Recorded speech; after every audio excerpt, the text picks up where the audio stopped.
of Paul Ricard here in the hills of Provence, just out above Toulon and about 45 minutes or so away from the city of Marseille. My name is Ben Evans here in the commentary box, where we're overlooking the start and finish straight of Paul Ricard, the cars of the International GT Open, then forming up on the grid. And already they've had a very busy day, because yesterday, if you weren't joining us, the programme for the day was somewhat interrupted by fog, mist and inclement weather. It means that qualifying unusually took place this morning, but the car that took pole position is the car that won yesterday, GPR Racing's Maxime Soulé. And once more, it's the GTS cars, which are normally a little bit slower than the Super GT cars, which are the other class in the International GT Open, which came to the fore. That was partly because the conditions here at Paul Ricard ideally suit the GTS cars, and also because the weather took a turn for the worse midway through qualifying, and it was the Super GTs that lost out. Alongside then Soulé on the front row of the grid is the car that actually got eliminated in contact with the GPR Racing Aston Martin yesterday. That is the Bitech Racing McLaren, and it's Luis Razia who lines up in that car. He didn't get a chance to drive yesterday because his co-pilot Chris van der Drift was an early retiree, so let's see how Razia goes. The crowd here, Paul Ricard, rapidly await the start of the race. Third on the grid is Michele Rugolo in the AF Corse Ferrari, another of the GTS cars. Now, GTS, just to explain, are broadly speaking GT3 specification cars, whereas the Super GT cars, in ideal weather, are generally about a second a lap or so quicker, and they run, broadly speaking, to GT2 regulations, but in both classes, regulations very much held by the International GT Open to keep the field as broad as possible and to encourage as many marks as possible to take part in the races. As we see with the Auto Orlando Sport Porsche of Isaac Tutmulu on the second row of the grid. Tutmulu and his co-pilot Dimitri Zverikos yesterday were in very fine form. Unfortunately, the Porsche encountering some mechanical issues late in the race, which saw them slipping by the wayside. Otherwise, they would have been a very solid contender for claiming a podium position. Row 3 is all Ferrari with Stefano Gattuso, former star of the GTS Championship, who hopefully this year will get the full campaign, because last year we only saw him on occasion. The year before that, though, he scored many victories in the GTS class, and he lines up in 5th in the first of the Kessel Racing Ferrari 458 Italia GT3s. As I said, it was an all Ferrari row 3, and it's Stefano Costantini who will line up alongside him as the grid begins to clear and we get ready for the start of the race. The cars will set off behind the pace car, which will lead them around for a lap, and then we'll be racing for 50 minutes. There is, as ever in the International GT Open, a mandatory driver change that comes during the middle of the race. So from 20 minutes into the race until 30 minutes into the race, the pit lane will be open and mandatory driver changes will have to take place. And we saw yesterday that those mandatory driver changes really did serve to change the overall complexion of the race, particularly as we've got some very quick drivers who we can expect to see taking over a little bit later on. The first of the qualifiers in the Super GT class, by the way, was Luca Filippi in the Scuderia Valois Corse Ferrari. And as you'll see as we take a look at the grid, he's a long way down. So row 1, Maxime Soulé and Luis Razia. Row 2 of the grid, Michele Rugolo and Isaac Tutmulu, Ferrari versus Porsche, that enduring GT battle, Stefano Gattuso and Stefano Costantini. Row 3, all Ferrari. Row 4 as well, Michael Lyons and Johnny Lawson, who finished runner-up yesterday, Joel Comathius and Miguel Toril. Toril, that car, the Seyfarth Mercedes, on pole yesterday. Lorenzo Bontempelli and then Luca Filippi, the first of the Super GTs, on row 6. Row 7, Vyacheslav Meliv and Alexander Taukanitsa Jr. On to row 8 of the grid in the car we should really watch for, and that is Matt Griffin lining up 15th in the M-Tech Ferrari 458. Row 9, Freddie Kramer and Nicky Pastorelli in the V8 Racing Chevrolet Corvette. Then Nicolo Schiro in the DriveX Super GT Porsche, and Bert Longin in the Corvette. Danny Wertmann and Rick Abrecht have all sorts of issues in qualifying this morning, as did Paul Rosell, who didn't set a lap, and he lines up 20, or is due to line up in 23rd position, though don't seem to see the SMP Russian Bears Racing car there, so it would appear as if we're going to have 22 cars taking to the start. The other absentee is the second of the Bitech McLarens, which should have been in the hands of Giorgio Pantano and Rafael Suzuki. Well, Suzuki had a big accident with about 5 minutes to go in yesterday's race, the car snapping pretty much 90 degrees direction of the circuit as he put a wheel on the wet paint as he headed on to the Mistral straight, and a very heavy frontal impact from McLaren causing an awful lot of damage to that car, and therefore meaning that we will not be seeing it today. So the cars setting off then on their formation lap around the state-of-the-art Paul Ricard circuit, which has always been at the cutting edge of motorsport technology. When the track was constructed in the early 1970s, it was seen as pioneering by having a very distinct pit lane from start and finish area. And after playing host to the French Grand Prix through until the end of the 1990 season, has then really reinvented itself as a high-tech test track facility with a particularly innovative approach to runoff, which we'll see in some of the wider shots here. What appears to almost be a lunar landscape with the blue and red stripes. Well, the blue stripes are high grip tarmac, which means if the cars run wide and onto those runoff areas, then that will slow them down sufficiently to lose a couple of places. If they go onto the red strips, well, that's an ultra-high abrasion tarmac and will more than likely damage the tyres and cause a puncture. I suspect that tyre choice is going to be a little bit of a dilemma for the drivers here, because it was raining steadily from about 8 o'clock this morning through until an hour or so ago at 11, and thereafter it has not been raining, but it is still very moist and damp in the air. It's also very, very chilly here. Unseasonal weather for the south of France. The temperature all weekend has been struggling to get up above 10 degrees. You can see there's still a fair degree of water on the track, but with these big GT cars, you'd imagine that that water will be cleared very quickly and a dry line will emerge. So managing the tyres is going to be a key for the course of this race. They all run on a controlled compound Dunlop tyre, who are the official tyre suppliers of the International GT Open. But each car has its own characteristics in terms of the way that it works through those tyres, and therefore that's something the driver's going to have to bear in mind.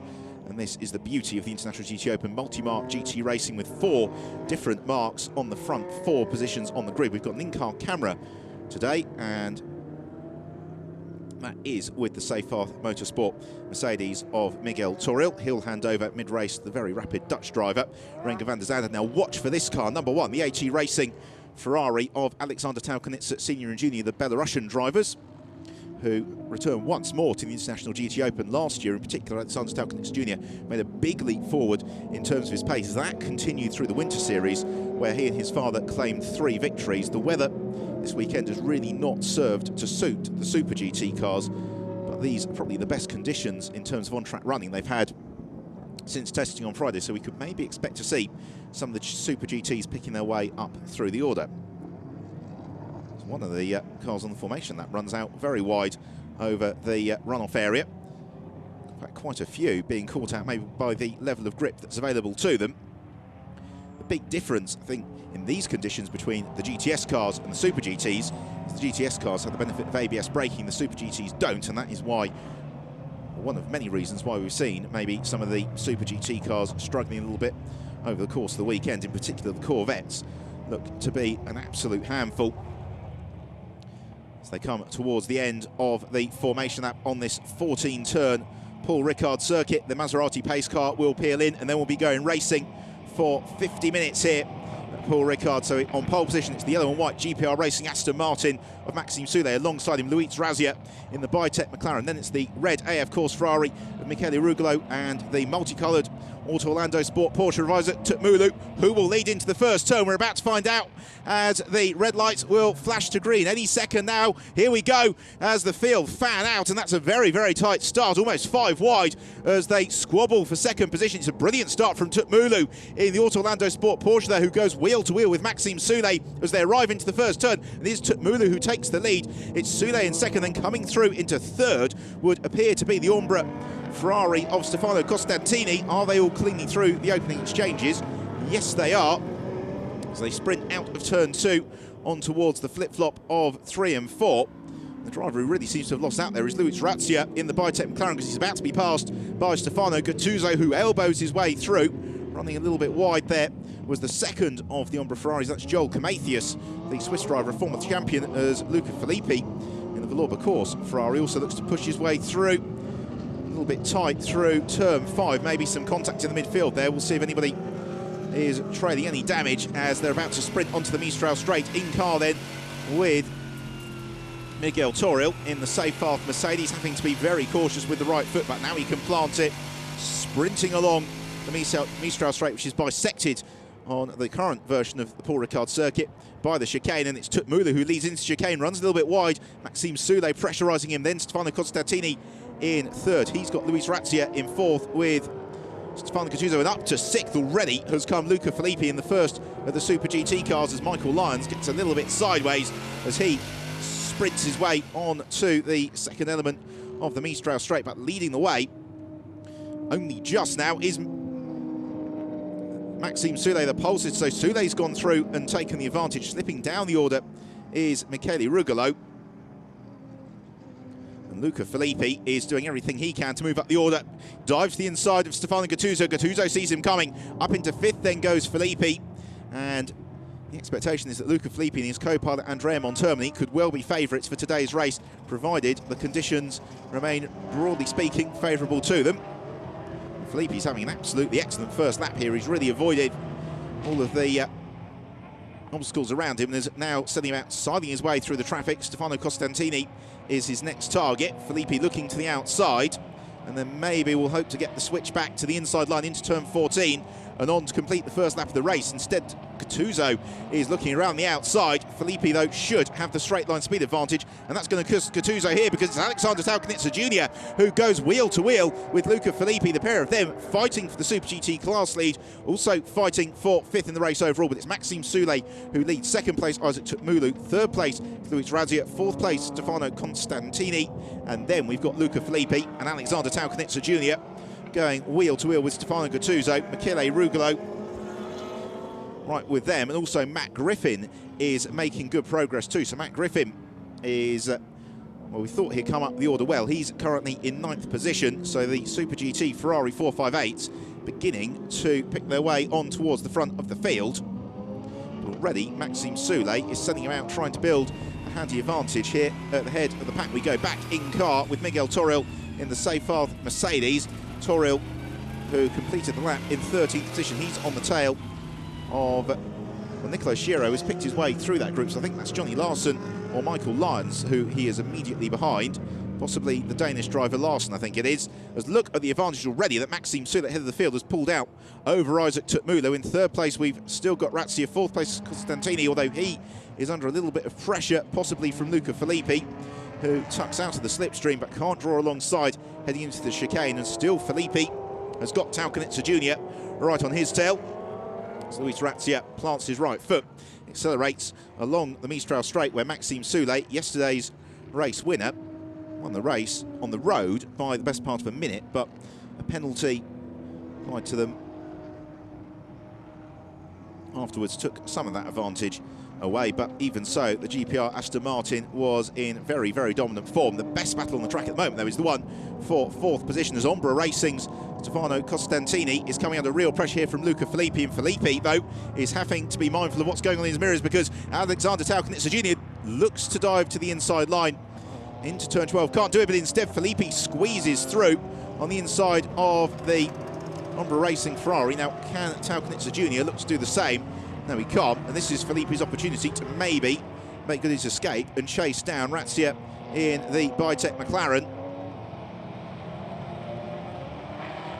into turn 14, on to complete the second lap of the race. Then we've got this wonderful train of cars squabbling over fifth position. Let's have another look at the move then from Luca Filippi. Dives to the inside of the Ombra Racing Ferrari. Nothing really that Costantini could do at that point. So through went the former GP2 star Luca Filippi. Razzia gets the car pitching sideways under braking into turn 1, and those Bitec McLarens have looked potent but unstable all weekend. Now coming through the field very strongly is the DriveX Porsche of Nicola Shiro, the reigning European F3 Open champion, and he and Archie Hamilton been immensely frustrated this weekend that the weather has really played against them, as into the pit lane comes Nicky Pastorelli in the V8 Racing Corvette that he shares with Miguel Ramos. He's evidently picked up some damage to the front of that car, and that's a real shame, because Pastorelli is a very rapid driver, former European Formula 3000 champion, amongst other things, and he and Ramos, I suspect we will see them on the top step of the rostrum several times over the course of the 2013 season. Now, what can Matt Griffin do about picking his way up the order as we see the contact in the midfield at the start? And it was Miguel Toril who pitched Johnny Larson into one of the AF Course Ferraris. I would suspect that that was Michael Lyons, who was lining up alongside on the grid. Fortunately, that didn't descend into a more significant incident, as Matt Griffin is trying to pick his way past Gattuso, who in turn is trying to see if he can pick his way past the Ombra Racing Ferrari. So to lead the race, Maxime Soulé is rather checked out in the GPR Aston Martin. Second place, Isaac Tutmulu, but the battle for third is now coming joined here. Luis Razzia coming under real pressure from Luca Filippi. The pair of them, we had several battles in GP2, and of course Razzia just missed out on his ticket to Formula 1 this year when sponsors didn't come through at the right moment for the seat with Marussia Racing. As Matt Griffin tries to get to the inside of Stefano Gattuso, and is he going to go through here? Yes, he does. As we see the change for third, or do we? To the outside line is Luca Filippi. He looks to find the traction there, which he does, and through goes Filippi. He takes third in the race overall. He still leads the Super GT class, although he has got Alexander Taukanitsa Jr. looming very large on his tail. And Taukanitsa Jr. also looking to squeeze the inside Razzi. That's going to be very tight. Fortunately, the McLaren driver sees him, doesn't close the door, and Taukanitsa is through. And this is really impressive stuff from Alexander Taukanitsa Jr. Last year, he made a big step up in pace, and the consensus was that it was the transition to the paddle shift gearbox in the Ferrari 458 that just seemed to give him a bit more confidence and just gave him the mental capacity to think a little bit more about what was going on the track. And certainly he's built from the momentum of last year, is now emphatically a front runner, staying in touch with Luca Filippi is no mean feat. The third place car in the Super GT cars gains a place as well. That's Matt Griffin, who has become firmly established as one of the star GT drivers in the UK, having been a former single-seater contemporary of the likes of Lewis Hamilton. But he's now going to have to watch out as well for the progress of Nicolo Sciero. It's already 8 minutes into the race, and now the battle for second position is coming together as Isaac Tutmulu, the Spanish GT driver, coming under real pressure here from Luca Filippi, who is swarming all over his tail.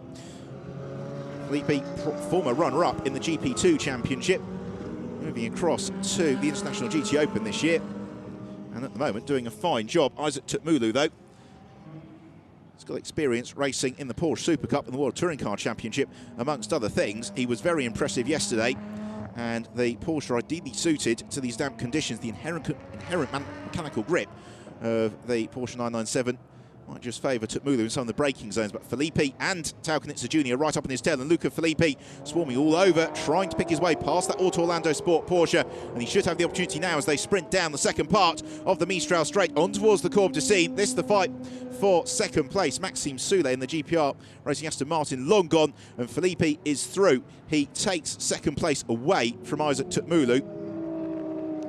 Now will Tutmulu pretty promptly lose third position here, because he's got Alexander Taukanitsa Jr. all over his tail. A pair of them work around the never-ending turn 11, really a double apex right-hander before sprinting on towards turn 12. Does Tutmulu leave the door open here for Taukanitsa Jr.? Well, Taukanitsa Jr. finds his way through anyway, but Tutmulu's on the wet racing line to the outside. He's going to find lots of traction and grip there, and he goes elbow to elbow with Taukanitsa, but Taukanitsa squeezes through, takes third in the race, remains second in the Super GT class, and is once more free to continue his pursuit of Luca Filippi. As further back, more dramas for one of the Corvettes, that's Danny Wertmann, who goes around. Also a spin for Johnny Larson, yesterday's runner-up in the Kessel Racing Ferrari, who had some assistance there from Miguel Toril. You may have a little bit of explaining to do to the stewards after the race, because that in-car evidence is fairly emphatic that Toril made contact with the Kessel Racing Ferrari. He's got side-by-side action a little bit further down, and that is the fight for sixth. It's Matt Griffin who swoops through and takes sixth position away from the black Kessel Racing Ferrari of Stefano Gattuso. So Gattuso slips down into seventh position and remains fourth in the GTS class. Matt Griffin then look to get onto terms as quickly as he can with his Super GT class rivals, but before he does that, he's got to find his way past Luis Razzia and also Isaac Tutmulu. A pair of them in turn on the cusp of joining him in battle for second and third in the GTS class, the race overall, and GTS class still being led by Maxime Soulé. Soulé, the former Belcar champion. Either way, there is Nicolo Sciero in the DriveX Porsche, who has got a couple of GTS Ferraris, shape of Stefano Constantini and Michele Rugolo, who he needs to find his way past. So they all look to slipstream each other along the Mistral Straight. They're also moving off the racing line, possibly just to try and cool down those wet tyres as well for those that are on them, and that could be a really interesting dynamic because we're only 11 minutes into this race, and if the tyres are beginning to maybe cry enough, then there's going to be some interesting pit strategies to consider. And again, along the second half of the Mistral Straight, the driver's running well off the racing line, trying to cool down the tyres as much as possible, because wet tyres work supremely well when it's wet. When the track's drying out, what happens is the tread on the tyres overheats, and actually the rubber moves around on the tyre. It's a little bit like trying to walk on ball bearings or something, and the car's moving around underneath the drivers all the time, and that obviously has a massively adverse effect on lap times. It also makes it thoroughly unpleasant as Luis Razzia comes under pressure once more from Matt Griffin, and Griffin has homed in on Razzia very quickly, and Razzia evidently not finding a huge degree of stability in that Biotech McLaren. It looked a handful yesterday, it continues to look a handful today, and Matt Griffin hoping to pick his way through. This is going to be for 5th position, and Griffin's got the inside line, so he gains the place, takes 5th. Nicely judged move that from Matt Griffin into turn 13 before they head around turn 14, and this completes the 5th lap of the race. We're only 7.5 minutes away from the pit window opening as well, because that will open when the race clock ticks down to just 30 minutes to go. And that means that these starting drivers want to do everything they can to give their co-pilot the best possible opportunity when they take over the wheel. Also gaining ground very rapidly is Nicolo Schiro, who has made his way now past Stefano Constantini. He's already passed Michele Rugolo, and Schiro, who runs 4th in the Super GT class, is up into 8th in the race overall. It's been impressive stuff from Nicolo Schiro this weekend. Had a difficult race yesterday in conditions which really worsened in the second half of proceedings. Had a couple of spins, and he goes straight on there into turn 3, and that is not what the DriveX team would have wanted. He rejoins, I don't think having particularly gained any ground from that. Constantini and Rugolo busy having their own battle as well, so that's going to slow the 2 GTS Ferraris down, but running with rival squads here. Ombra Racing versus his AF Corse. AF Corse, who of course claimed last year's International GT Open Championship overall with Jimmy Bruni and Federico Leo. Back in car with Miguel Toril. He's a little further down in 14th position on case of Lorenzo Bontempelli as Matt Griffin gains another place around the outsides of Isaac Tukmulu. He goes, and that is enough for 4th position for Matt Griffin. He is some 6 seconds back from Alexander Taukanitsa Jr., but in terms of his pace, well, this is going to be the first true lap. We can see the pace of the M-Tech Ferrari in the hands of Matt Griffin. Let's see what he can do about reeling in the 2 GTS class leaders.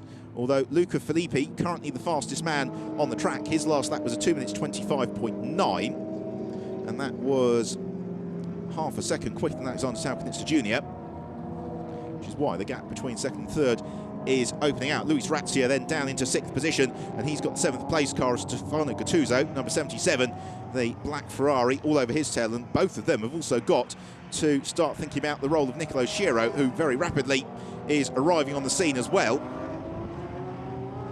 as they pick their way through this very technical 3rd sector of the Paul Ricard circuit. Well, it's probably the sequence of corners that if you watch the French Grand Prix back in the late 1980s will be most familiar to you. The next section of the circuit really unchanged. It's more the addition of chicanes maybe in the opening section that's slightly different to when the track was originally designed, although the original layout is still very consistent with the one that they race on today. So 6 laps have been completed, and Maxime Soulet's advantage is the best part of 9 seconds over Luca Filippi, but Filippi was closing on Soulet on that last lap, as was Alexander Taukanitsa Jr.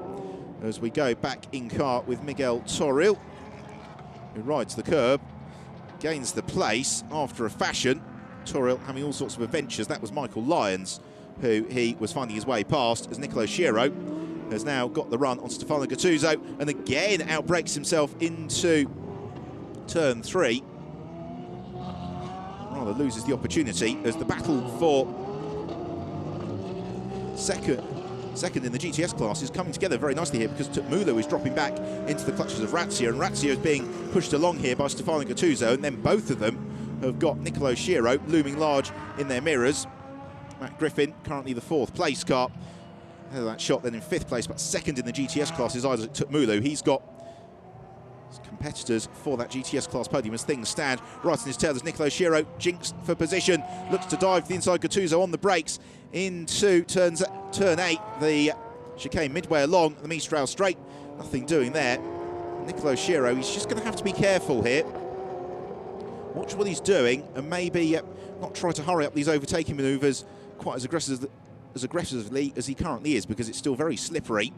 And we've seen a couple of slips from Schiro. Again, he looks to the inside, into the Corbe d'Essine, to the inside of Stefano Gattuso. I think Gattuso is perfectly aware that Schiro is trying to find his way through. Now Schiro just needs to find a point in the circuit where he feels most comfortable on the brakes and most confident in maybe being able to take Gattuso by surprise. It doesn't come through turn 11 to turn 12. This is where we've seen Razzia in the Bitech McLaren, the first of the 3 cars in the shop, look a little bit wobbly. And again, Luis Razzia doesn't really make friends with the apex there through turn 12. So they then sprint through, it's really a curve, on towards turn 13, and that could be Schiro's opening. He's right underneath the rear wing of Stefano Gattuso, but Gattuso has the Kessel Racing Ferrari in all the right places, mainly to the inside of the road, and therefore he's making Schiro do this the hard way and try and drive around the outside of him. Schiro can't do. So as they come through, on to complete the 7th lap of the race, and Gattuso in turn seems to maybe have a little bit more corner speed through some of the tighter corners than Luis Razzia. But this is Schiro's opening. He's underneath the rear spoiler once more of Stefano Gattuso. Gattuso moves inside the road, so Schiro looks to the outside line. It's going to be a case of who feels bravest on the brakes into turn 1, and there's contact between Razzia and Gattuso.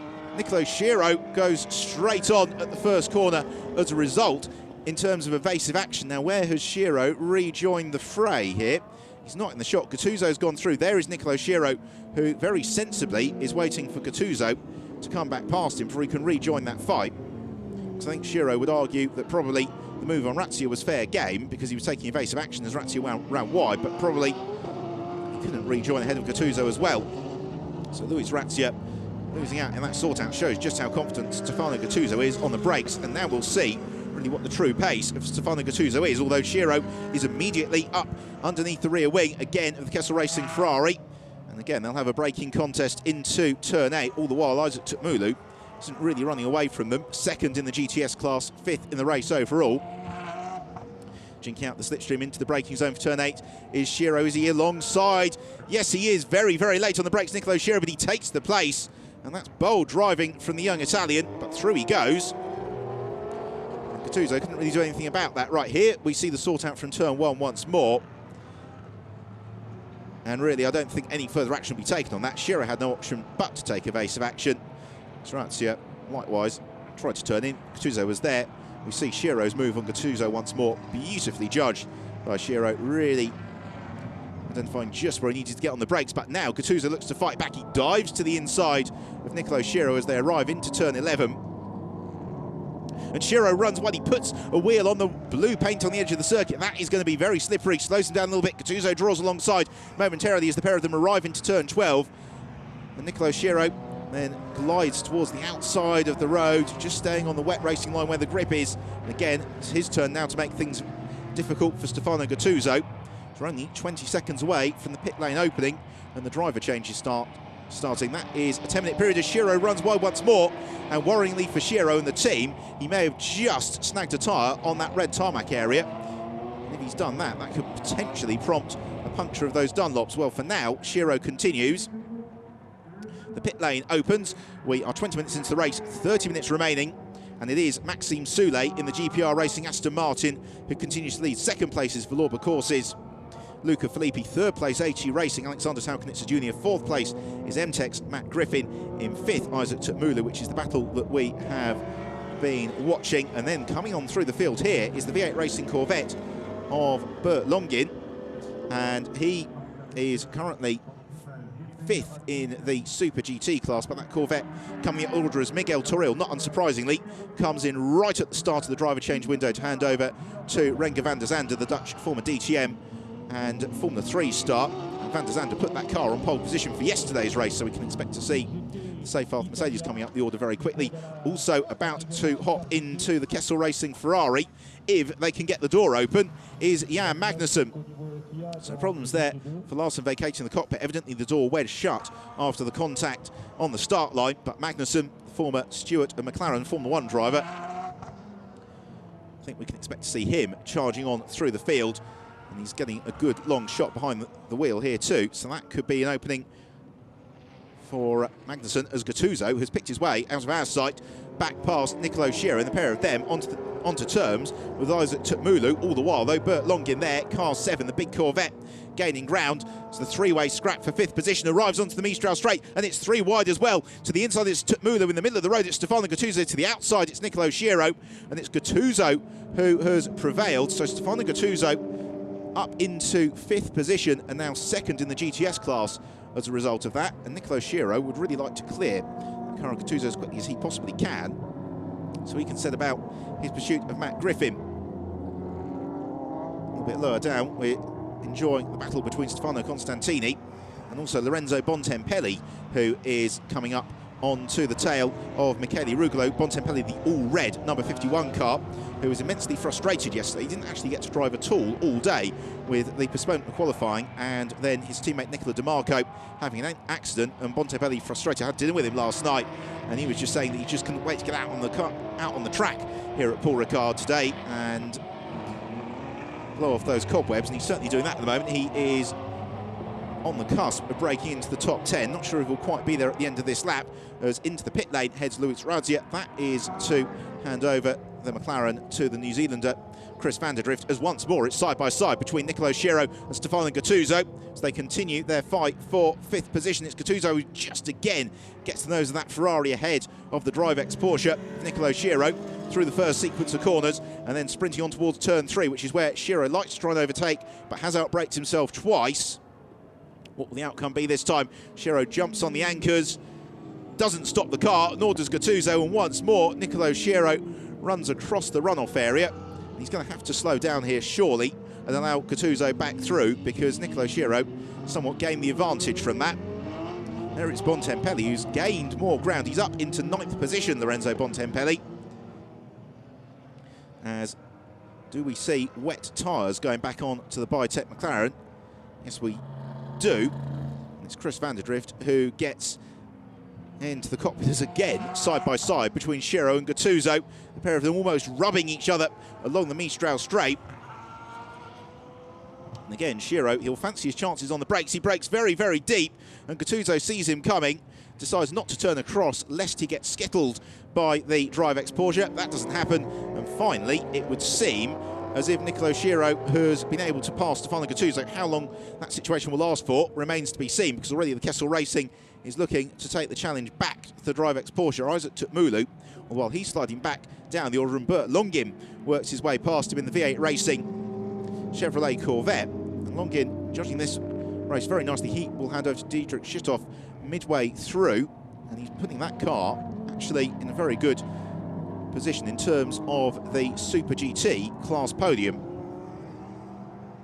Still though, Maxime Soulet leads. He has completed 10 laps of the race. It's Luca Filippi who remains in 2nd position.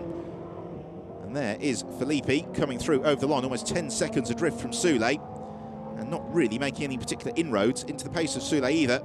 And right up onto the tail of Filippi is Alexander Salkinits Jr. as they pick their way past the Team Ukraine car of Ruslan Siplakov. Here again, the move from Niccolo Sciarra. Very, very confident on the brakes in that DriveX Porsche. I think Sciarra could be one of the stars of this season. His spectacular all-action driving style that we enjoyed so much in the European F3 Open last year, really translating itself into the International GT Open this season. We're about halfway through the driver change period, and still most of the front runners are yet to make their stop. So we'll probably see them coming in on either this lap or the following one. So Gattuso still very much on terms with Niccolo Sciarra, and all the while though, they've got to worry here about Bert Longin, because Longin is coming right up onto the tail of Gattuso, and last time around Longin was about 2 seconds quicker than both Sciarra and Gattuso. So here's the fight for 2nd and 3rd between Luca Filippi in the Valour Course Ferrari 458 and then Alexander Salkinits Jr. in the AT Racing Ferrari 458. They are also battling for the Super GT class lead. Between the pair of them, they've managed to pull out 14 seconds over the 4th place car, which is 3rd in Super GT, and that's Matt Griffin, again in a Ferrari 458.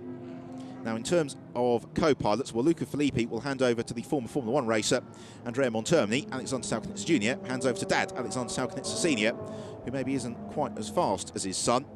And so this is playing very nicely into the hands of the Valour Course team of Luca Filippi. So coming through towards the end of the 11th lap of the race is the race leader, GPR Racing, Aston Martin, Maxime Soulé. Are we going to see Soulé come into the pits on this occasion to hand over to Enzo Ide? Or will he maybe continue for another lap? I think he's got the time in terms of the lap times, probably to do another lap if they want to pit in at the very, very back end of this pit window. Out to the final turn, and Maxime Soulé lights up the rear tyres as he changes direction, hits the brakes and ducks into the pit lane. So the race leaders are in, hit the pit lane speed limit, and then rumble down a long way down the pit lane to where the GPR Aston Martin team are based, with Enzo Ide ready and waiting for him. There is Ide. You can't quite see it clearly on the TV picture, but Enzo Ide's helmet is really quite incredible. It is covered with inspirational messages of encouragement and support, and motivational lines as well. And it worked yesterday for Enzo Ide. See whether or not it has the same effect today. So will we see Luca Filippi or Alexander Salkanitsa Jr. in on this occasion? Wonder whether or not Salkanitsa Jr. in particular will look to continue. Meanwhile, into the pits is the fourth place car. Matt Griffin hops out. Duncan Cameron, who is the man behind one of the price comparison insurance websites in the UK, which has proved to be very, very successful, jumps into the car. They've been a well-established driver pairing, and it's getting very busy in the Kessel Racing pits as well, because Stefano Gattuso is in car 77. That's Marco Zanartini, who takes over from him, and also the 51 car Lorenzo Bontempelli passes over the keys of the Ferrari 458 to the former Formula 2 racer Nicola Di Marco. We also saw a glimpse in the pit lane as well of Bert Longin, who passes the Corvette over to Diedrich Schusshoff. That's car number 7. Well, continuing on their way are Filippi and Salkanitsa Jr. As exiting the pit lane is Enzo Ide. Aston Martin looks like a little bit of a handful as Ide gets the power down, rejoins the race. It's got 21.5 minutes before potentially here Maxime Soulé claim a double victory here in the opening rounds of the 2013 International GT Open. Still flying in formation, Filippi and Salkanitsa Jr. And Alexander Salkanitsa Jr., though, I think will be incredibly heartened by this performance, because Luca Filippi is widely regarded as the quickest drivers out there. He, along with Brian Lavio, won last year's Aston Martin celebration race as part of the support races for the Le Mans 24 Hours. And Salkanitsa just staying in his wheel tracks as a pair of them coming towards the end of the 12th lap of the race. And they will have to make their pit stop on this occasion, as the windscreen wipers are just going there on the car of Luca Filippi. Just looking from the commentary box window to see whether or not we've got any rain coming down. We don't at the moment, I don't think, but the clouds are looking increasingly dark and ominous here. So the pair of them hit the brakes and then slide into the pit lane. Valour Course team, they've had a difficult winter trying to put together the package for this season, but they've got two very, very competitive drivers. So out clambers Luca Filippi. Andrea Montermini, who has got more wins in the International GT Open to his credit than anybody else, gets into the cockpit. Out gets Alexander Salkanitsa Jr., in gets Alexander Salkanitsa Sr. Pair of them 24th in last year's championship, but based on the performance this weekend at Paul Ricard, I think we can expect to see them finishing somewhat higher up. So whilst that action continues in the pits, here is Enzo Ide, and I guess the big question is going to be whether or not either of those Ferraris emerge from the pit lane before Ide arrives to complete the lap. And that Aston Martin, just wonder whether they may have opted for slick tyres there, because it looks to be a little bit of a handful there for Enzo Ide. It's Marco Zanartini, about to be passed by Renger van der Zande. See that on the replay. Through goes the Dutchman. No particular surprise there.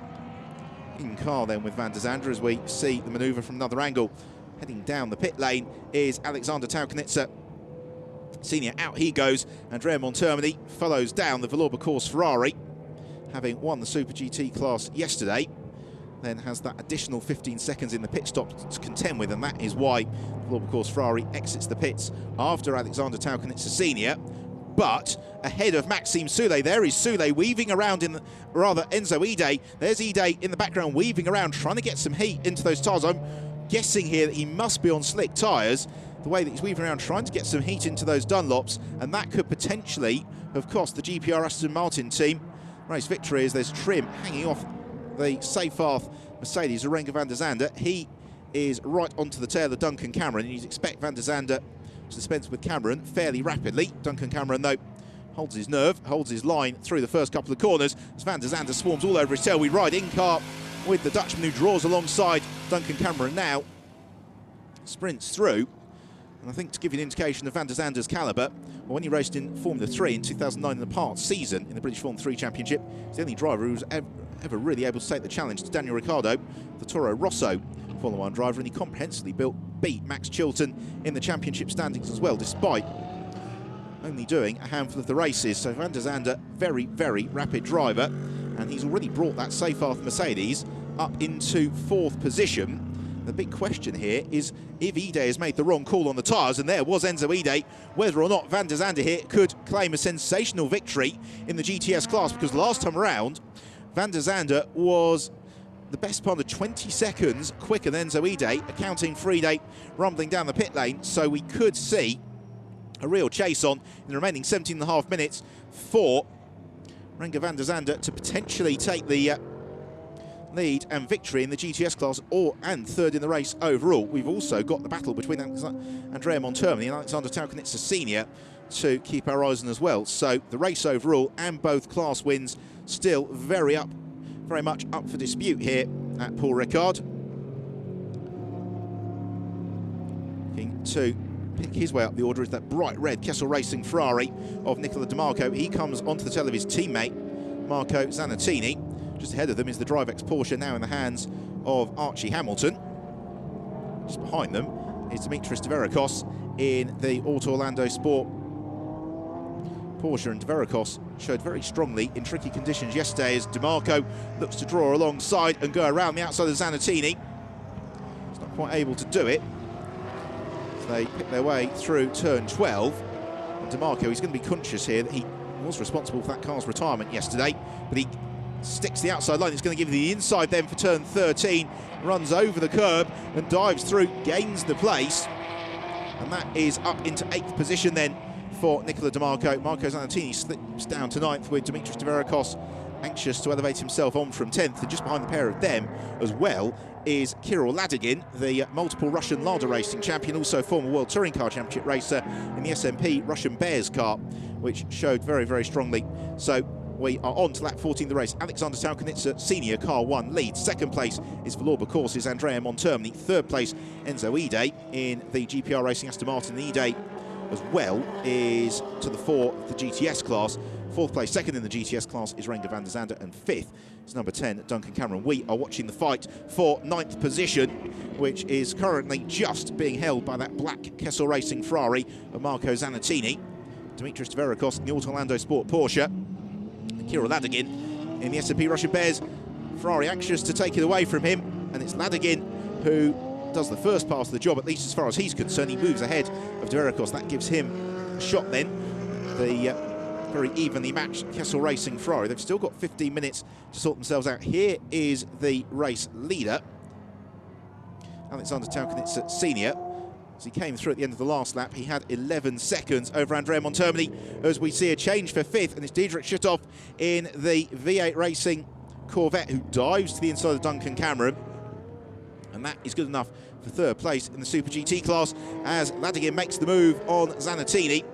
So up into 9th position goes Kirill Ladygin. Zanettini still holding on in 10th, but not for much longer as Dimitris Dverikos gets the run onto the second half of the Mistral straight, and the Auto Orlando Sport Porsche should pull itself clear of the Kessel Racing Ferrari. It depends how feisty Zanettini's feeling on the brakes. Well, he's feeling plenty feisty, but Dverikos is through and past him already. And essentially remains exactly where he started that, which is in 10th position. unfortunately, for De Veracruz. Here's the race leader then, Alexander Taukanitsa Senior. He's gone through his last lap, 2 minutes 26. Andrea Montermini, though, posting a 2 minutes 24. He's brought the lead down by 1.5 seconds. It's 9.7 seconds with 14 minutes to go. The chase is very much on here. Are the Taukanitsas going to continue to build on their Winter Series success, or is Andrea Montermini and the Scuderia Villorba course team going to claim yet another win in the International GT Open? Well, we could be on for an absolutely thrilling conclusion to this race, because Alexander Taukanitsa Senior on that last lap did the fastest third sector of anybody, and Andrea Montermini did the fastest second sector of anybody in the race. Well, let's see what they do through the first sector, and the answer is it's 0.3 of a second advantage in favour of Andrea Montermini. In third place, Enzo Ide is being caught as well by Renger van der Zande, and that gap is down to just 7.8 seconds. Van der Zande again 2 seconds quicker than the Belgian driver Enzo Ide last time round. Ide, who was 14th in last year's FIA GT1 World Championship, winning yesterday's race very comfortably. So here is Ide onto the Mistral straight. Now let's look for that bright orange safe path Mercedes. There it is. And Van der Zande, you can see the poise and body language of that car. He is really pushing here. He needs to. We've got just under 13 minutes remaining, but again, possibly Van der Zande thinking about putting those tyres. And also look at the sparks coming off the road as the front splitter, which has detached itself, grinds against the tarmac in braking for turn 8. Pair of them, though, through the first sector, it swung back in favour of Enzo Ide, who possibly, as he gets the heat into those slick tyres, might just pull a little bit further clear of Van der Zande, who maybe has overcooked his tyres.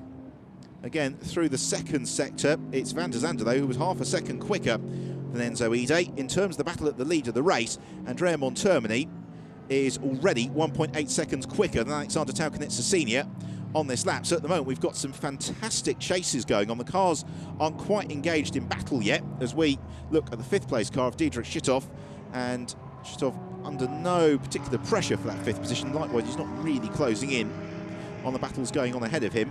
It should still be good enough to give the Dutchman 3rd place in the Super GT class, and also very much the honours of being the foremost of the Corvettes this weekend. He and Bert Longin have looked very consistent, whereas some of the others have maybe struggled a little bit with the tricky track conditions. Schüthoff in particular has looked very smooth, very calm, very controlled.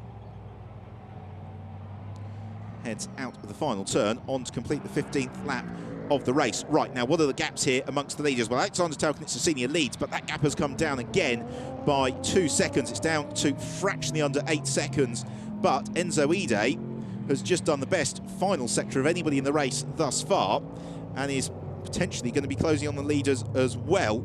So we'll have to watch the progress of the GPR Aston Martin, because if they have gone for slick tyres and those slick tyres suddenly hit a sweet spot, if we don't have any more rain here, then that car could potentially find itself hurtling into the mix. We're watching the battle at the moment for 7th position between Nicola Di Marco in the bright red 51 Kessel Racing Ferrari, Archie Hamilton in the multicoloured DriveX Porsche Super GT car, and then the GTS SMP Russian Bears Ferrari of Kirill Ladygin, and it's Ladygin who's taking his turn to really pressurise Archie Hamilton here.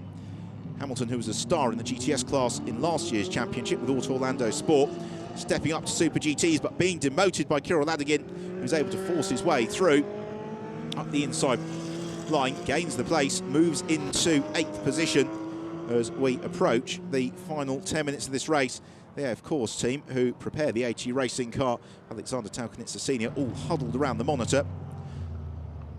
And in terms of the split times on this lap, well, Montermini is bringing the gap down, but by not nearly as much as he was doing last time through.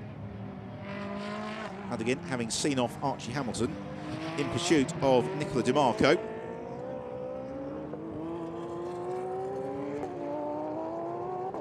Although thus far on this lap it's Di Marco who's got the advantage. So there is Di Marco in the red Kessel Racing Ferrari, the former race winner in the FIA Formula 2 Championship. And then we've got Kirill Ladygin with Archie Hamilton, who has got Isaac Tutmuda with pretty much his former car on his tail. We've also seen a change for 11th with Jack Clark, the British driver, another race winner in the FIA Formula 2 Championship, having moved head to Stefano Gattuso. Renger van der Zande continues to display sparks from that Seyfarth Mercedes. He and Enzo Ide at the moment are incredibly evenly matched in terms of their pace. And talking of being evenly matched, last time through, Alexander Taukanitsa Senior and Andrea Montermini set identical lap times. There is 10th of a second. The gap remains then 7.9 seconds. But Enzo Ide was a good half a second quicker than the pair of them. So Enzo Ide is suddenly hunting down the leaders. He is admittedly 22 seconds away from the pace of the leaders, but we know just how quickly that Aston Martin V12 Vantage can go. And if Ide has got that car set up to work perfectly for him at the end of the race, and Taukanitsa and Montermini start to struggle with tyres a little bit, then we could see the Aston Martin becoming a factor to snatch a very dramatic late victory. Again, Ide was 2 seconds, repeat, 2 seconds quicker than Alexander Taukanitsa Senior through the first sector on this lap. So it's Taukanitsa Senior who leads. He's got Andrea Montermini chasing him down, but the car of Enzo Ide, the Aston Martin, is quicker than both of them. Taukanitsa, who's picked his way past one of the Corvettes. There is Montermini in the background. Through sector 2 goes Taukanitsa Senior, who gives away actually a second to Andrea Montermini through the middle sector of the lap. But the key is how quickly is Enzo Ide going in terms of bringing the gap down to both of the leaders. That is really what we're watching and waiting for here, and the answer is that Ide's actually not had a particularly good middle sector. It means he gives away some of that time. He was faster than Taukanitsa and Montermini, and it means that at the end of this lap, Andrea Montermini should be probably about 5 seconds, I'd venture, adrift of Alexander Taukanitsa Senior. But with just 7.5 minutes to go in the race, that might not be enough for Andrea Montermini, and it could well come down to actually at what point we go into the final lap of the race, to how many more laps Andrea Montermini has got here to chase the advantage down. Montermini, former runner-up in the Formula 3000 Championship, that catapulted into Formula 1 with Simtech, Pacific and 40 Cores, for he went stateside to try his luck in Indy cars, for eventually finding the success that his talent deserves in GT racing. So 17 laps of the race have been completed, and Montermini, after all of that, has only brought the gap down by 0.8 of a second. It remains out over 0.7 of a second, and we could be looking here at a maiden victory in the International GT Open, at least in the Principal Championship, for Alexander Taukanitsa Senior and Junior. Enzo Ide, though, has had an absolutely sensational conclusion to that. And Ide, last time through, was 3 seconds quicker than the leaders.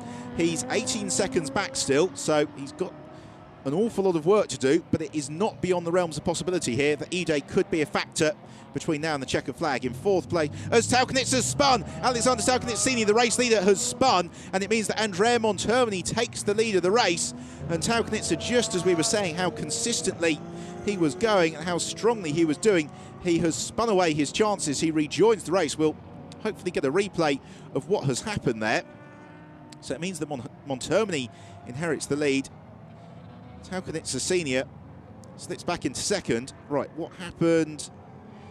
Oh, just a little bit too much enthusiasm with the right foot on a wet curb, enough to pitch the Ferrari around, and that is heartbreaking for the Belarusian driver. Frustration on the AT Racing pit wall. But it means, though, the Legion trio have all concertinaed up on each other, because it's there. Montermini, the Valour Course Ferrari, who leads, 5.5 minutes to go. Alexander Taukanitsa Senior closing them, and then look to the back of the Mistral straight in your shot. That's Enzo Ide, who is looming very large on the tail of both of them. The other big question here is whether or not Taukanitsa Senior, now that he is cast into the role of chaser on the tail of Montermini, might be able to bring the gap down once more to the Valour Course Ferrari. I think we're going to have probably 3 more laps at the end of this race, if not 2 more laps. It's going to be at the end of this lap, rather, it's going to be very, very tight. It's whether we go into the penultimate lap now, and I think we probably will, in which case Alexander Taukanitsa Senior has just got 2 more tours of this Paul Ricard circuit to bring the gap down, as again the skies are ever darkening here in Provence. 4 3/4 minutes remain. The leading duo in the second round of the 2013 International GT Open Championship sprint through. They complete their 18th lap of the race. The gap between the pair of them, 1.2 seconds following that spin for Alexander Taukanitsa Senior, but it seems to have rather galvanised Taukanitsa because he is now faster than Montermini. He was half a second quicker than Andrea Montermini through the final sector of last lap, but 4 seconds quicker than both of them was Enzo Ide, and Enzo Ide is only 7.5 seconds back from the lead now, and if he can maintain that sort of pace, then on the final lap he will very much be in the mix here to challenge for victory. Through turns 3 and 4 go the leading duo, and Montermini at the moment looking to be in reasonable command. He's got Taukanitsa Senior trying to close in onto his tail, but the Valour Course Ferrari man, very, very experienced, pitches the car maybe into a little bit of a slide as he came out of turn 5 then. Have a look at Andrea Montermini. Yes, again, sliding the rear of that Ferrari. He's pushing very, very hard, and with very good reason too, because Enzo Ide was 1.2 seconds faster than Montermini through the first sector on that lap. So we are looking on camera at the battle between the two leaders, but this will very, very quickly become a three-way fight as the GPR Racing Aston Martin homes into view. It's the quickest car in a straight line in the race, the Aston Martin, breaking our speed trap, 250 kilometres an hour. It was 1.2 seconds quicker than the Ferraris through the first sector, and there is Ide, and you can see he's probably about 150 metres closer to the Ferraris relative to where they were last time around. The second sector of the lap really plays into the hands of the Super GT cars, because that's ultimately where straight line speed comes to the fore. So Ide was able to match but not surpass the pace of the Super GTs, as we have got just 2 3/4 minutes remaining. A lap time at the moment is a 2 minutes 26. So provided Andrea Montermini crosses the line with under 2 minutes 26 on the clock, then we will be going into the final lap of what has been an absolutely thrilling race, and it's a race that could still be won by the GPR Racing Aston Martin, who in the hands of Enzo Ide is continuing to close up onto the tail of the race leader Andrea Montermini in the Valour Course Ferrari, who heads through turn 14 and on to start the final lap of the second race of the year for the International GT Open. Through he goes over the start and finish line, reels off 19 laps into the last lap of the race. Alexander Taukanitsa Senior 1.9 seconds back, and then Enzo Ide is 4.5 seconds away from the lead, but he's 3 seconds quicker than the race leader Andrea Montermini. There is Enzo Ide. Now what can he do on this last lap? It's been a heroic drive from Ide, and if they did gamble with slick tyres, my goodness, it's coming good for them in this finals component of the race.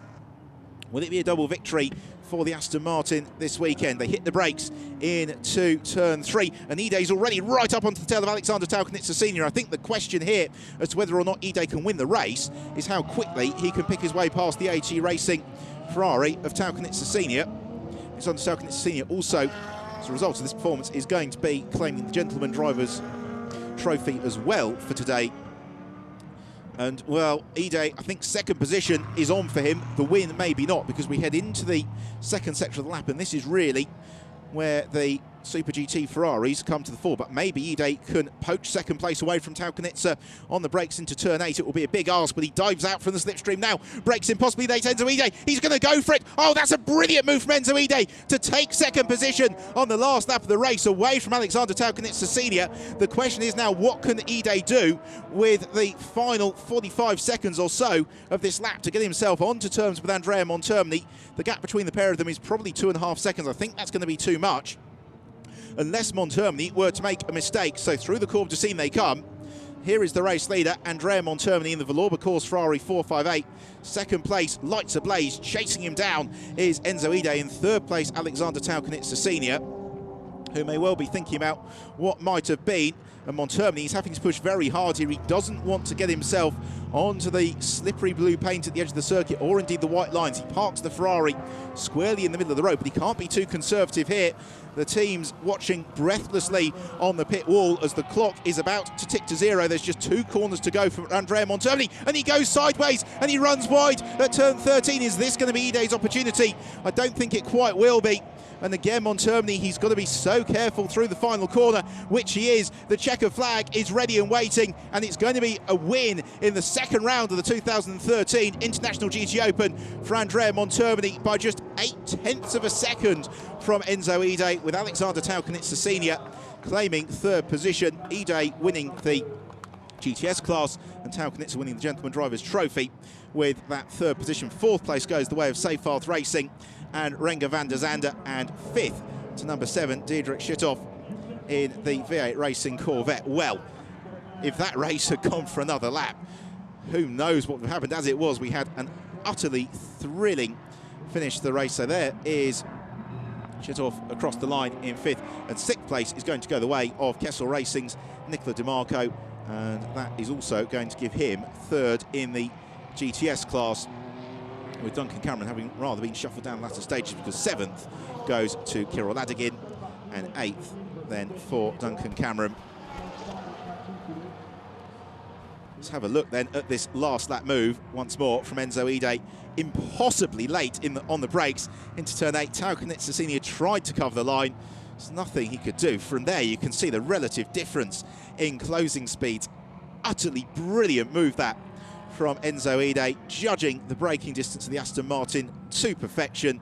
Through he went, and he set as well the fastest final sector of the race. On that final lap, he was 3.5 seconds quicker, would you believe, than Andrea Montermini through the final sector on that last lap. But it's Andrea Montermini and Luca Filippi then who are the winners in the second round of the International GT Open for 2013. And it's a double win as well for them this weekend in the Super GT class. Renger van der Zande and Seyfarth Mercedes, I think, could be rightly proud of his performance in the big Seyfarth Mercedes. Having driven that car up into fourth position.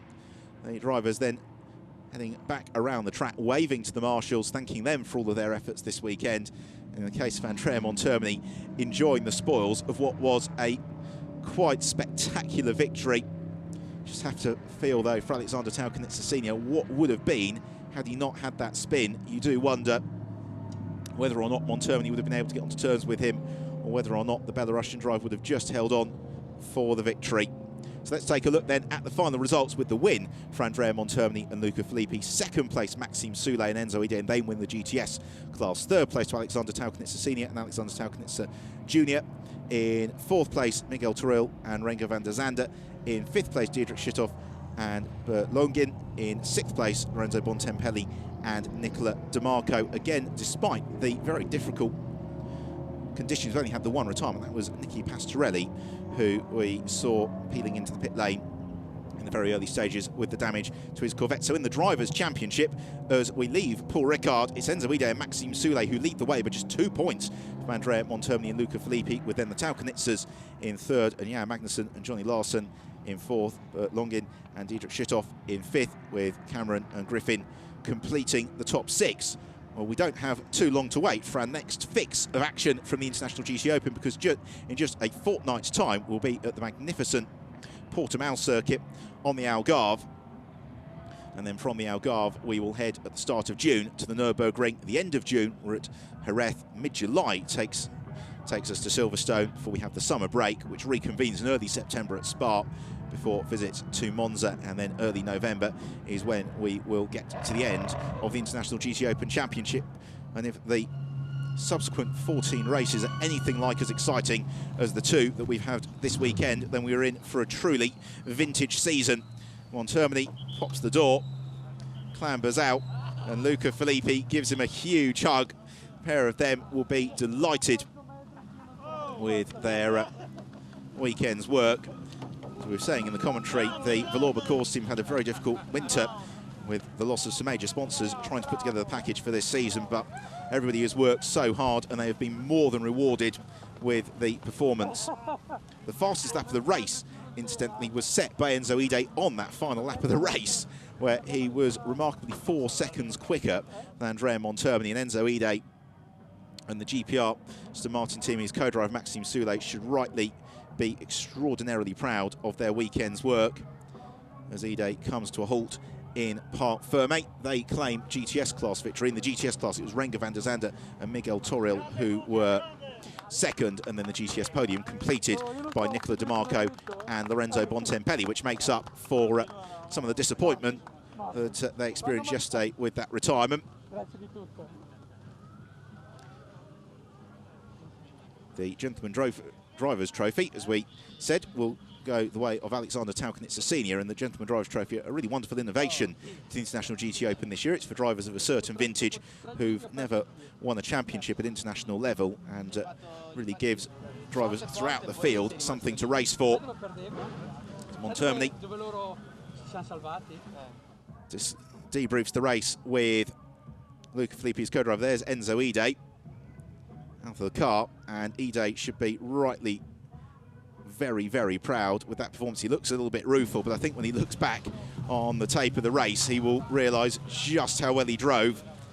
So they all head on to the podium, where they'll very shortly be receiving their trophies and then actually get to celebrate the spoils of what has been an excellent weekend's racing here at Paul Ricard. The weather maybe hasn't been all that we hoped, but the action on track has been fantastic. So let's relive some of the drama of this second race of the year. As they went away on the rolling start, they found out almost 4-5 wide as they jostled for position, arriving into the first corner. It was Isaac Tutmulu who swept across and took the advantage away from the Pulse's Maxime Soule.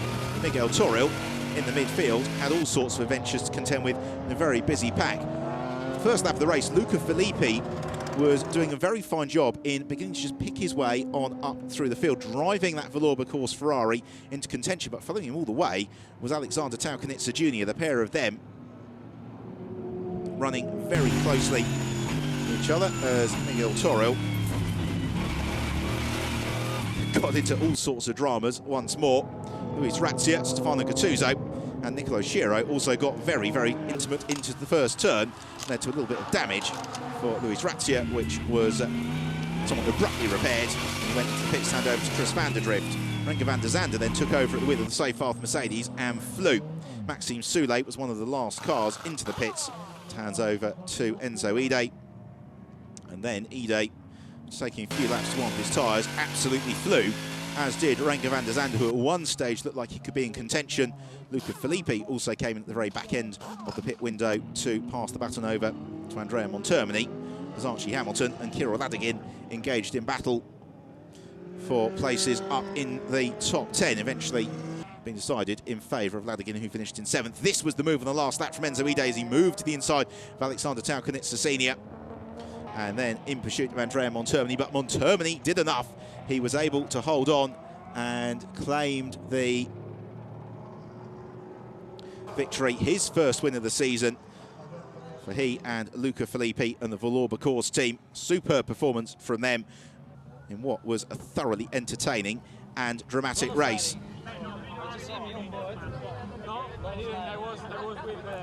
So the drivers, Renger van der Zande and Miguel Toril, waiting to head on to the rostrum for the presentation of the GTS class trophies. Get to enjoy some of the dramas throughout the field. The Team Ukraine car was an early spinner and then never really came back into contention, unfortunately for them, finishing down in 17th position. So far, Mercedes was all action as the Taukanitsas wait to take their spot on the rostrum, and they will be disappointed with that spin that maybe cost them the opportunity for race victory, but really I think they can be incredibly proud with their performances today. It's Lorenzo Bontempelli for DeMarco, as we begin with a podium for the race overall. So in third place, Alexander Taukanitsa Senior and Junior. In second place, Enzo Ide and Maxime Soule. On to the second step of the rostrum, and then our race winners, Andrea Montermini and Luca Filippi. Super performance from them, and quite rightly getting a round of applause from their rivals as they come onto the rostrum. It was a clean, close and competitive race, and Montermini is overjoyed with that. The Villorba Course team manager also comes onto the rostrum. And then we'll pause for the national anthem of the winning team, Scuderia Villorba Course.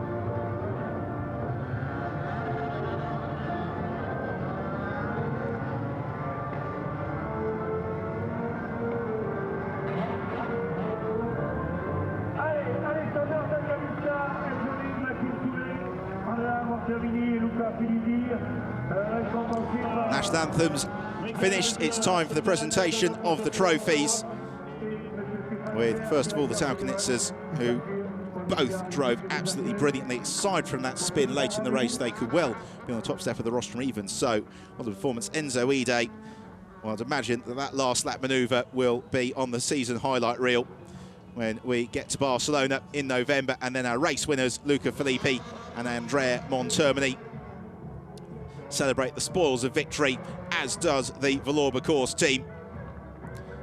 6 very happy drivers and a happy team manager on the rostrum. The hard work of the weekend having been completed, it is now time to make mischief with the champagne. Please imagine that the experience of Montermini and Filippi, they'd be quick off the mark with the bubbly. Taucanitzers also showing they've learnt well with their success in the Winter Series. It's wonderful to see the drivers celebrating on the rostrum like this. They thoroughly deserve the joys of their successes over the course of the weekend. Take the opportunity to enjoy some fantastic slow motion shots. The cars really at poise and working here at Paul Ricard. The drivers may well have found these slippery, greasy, wet conditions very difficult, but certainly watching them out on track, it's been wonderful to see these big GT cars having to work.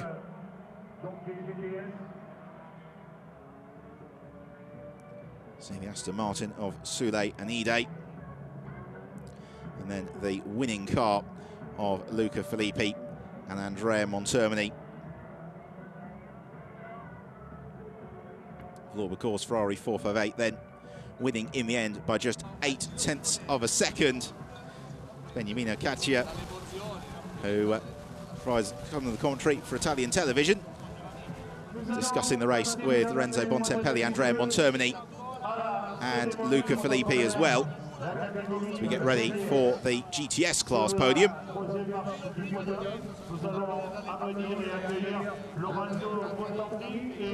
Which will, in third place, be Lorenzo Bontempelli and Nicola Di Marco.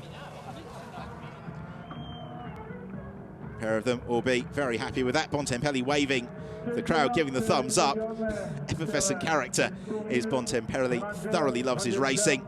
Runners-up in the GTS class, Renger van der Zande and Miguel Toril. And then our GTS class winners, runners-up in the race overall, Enzo Ide and Maxime Soulé. Another trip to the rostrum for the Belgian drivers and the GPR racing team, which prepares the Aston Martin Vantage V12.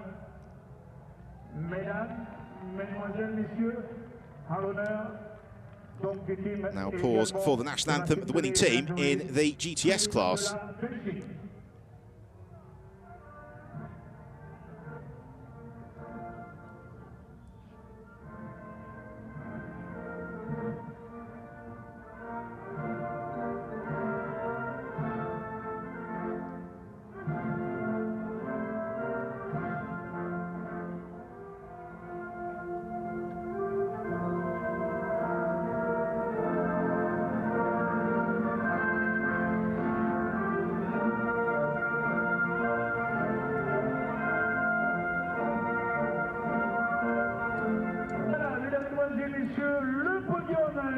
Time then for the presentations of the trophies in the GTS class, starting with then the third place awards for Bontempelli and Di Marco. And after their disappointing retirement early in yesterday's race, to bounce back with a podium will be very pleasing for both of them. Renger van der Zande in particular in the Seyfarth Mercedes has been spectacular this weekend. He had pole position for the first race of the year, storming up through the field today. And for him, Miguel Toril, second place, a very fine reward. And then really, the package of the weekend has been Maxime Soulé and Enzo Ide and the GPR Racing Aston Martin.